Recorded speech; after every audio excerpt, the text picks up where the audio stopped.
Hi everyone, welcome. This is Tammy with Crazy Cat Crochet, and today we're going to be working with the single crochet. To start with, I want to go over our materials. This is Karen's Simply Soft acrylic yarn, 100% acrylic. As you can see, it has very defined plies. This is a 4-ply yarn. It's very, very good for apparel, anything that comes close to the skin or that you want that nice smooth finish on. As you can see, it's got a bit of a gloss there. Very pretty yarn, one of my favorites to work with. We are also going to be using a boy size H 5mm hook there. Hopefully you can see that clearly.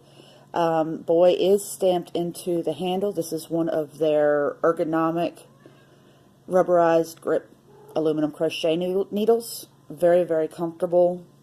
And so let's get started. Okay. We are going to first start by creating a slip knot right here at the end of our yarn, and then we pull to tighten that up around the needle, or the hook rather, and we grab the yarn, twist it a little bit, and pull it through. That is one chain stitch, and that is the basis of everything that you do in crochet. So we're going to make 10 of these. Okay, now here we have our chain 10 starting chain for single crochet.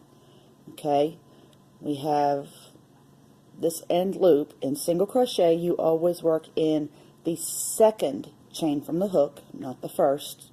That gives you the ability to turn and your work to not slant. So we're going to skip this first one right here, and we're going to push this through the chain. It can be a little tricky with that first stitch, but you get used to it and it's not a big deal. So there's one crochet, one single crochet stitch. Now we're going to do the rest. 2,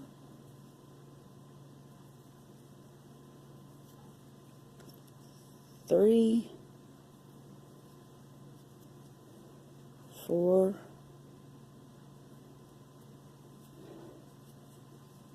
5, 6, 7.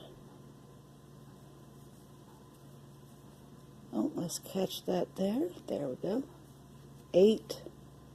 We have 9 single crochets.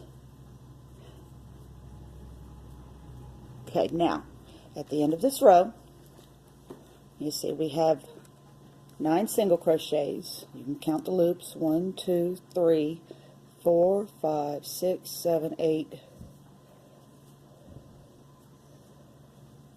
9 single crochets and a beginner's loop. Okay, having completed the first row of single crochet, it doesn't take much to learn this one, so I'm not going to do a lot of them. Easy enough to rewind if necessary. Okay, so we're going to chain 1. You always have to have a starting chain. With a single crochet, it's 1. It increases with the different stitches, but that will be covered in different videos. So let's turn, and we're going to go through both loops here to, as you can see here, there's both loops on the top to make the second row of single crochet. And same as the previous row, we're going to go through both loops, pull through, pick up a loop, pull it all the way through, and there's 2 single crochets. Let's go ahead and finish to the end of the row. Oh, there we go.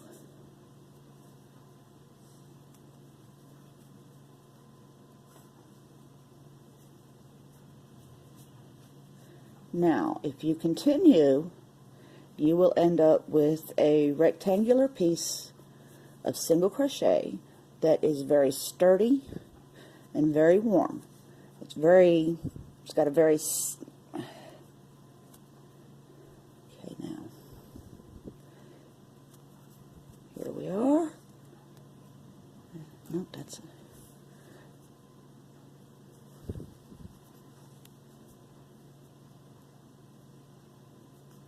there we go. there's the final single crochet. You can see the rectangular form that it's taking. So, you know, this is a very good stitch to have. Most projects do incorporate single crochet at some point. It is the smallest stitch. They only go up in height from here, starting with the half double and going up pretty much as tall as you can make it. I've heard of a treble treble, a quadruple treble, you know, it just depends on what the project calls for. So there's our nice piece of single crochet, as you can see. So hopefully you found this to be helpful. So hit the like button, subscribe to the channel. Hopefully I've helped you learn something today.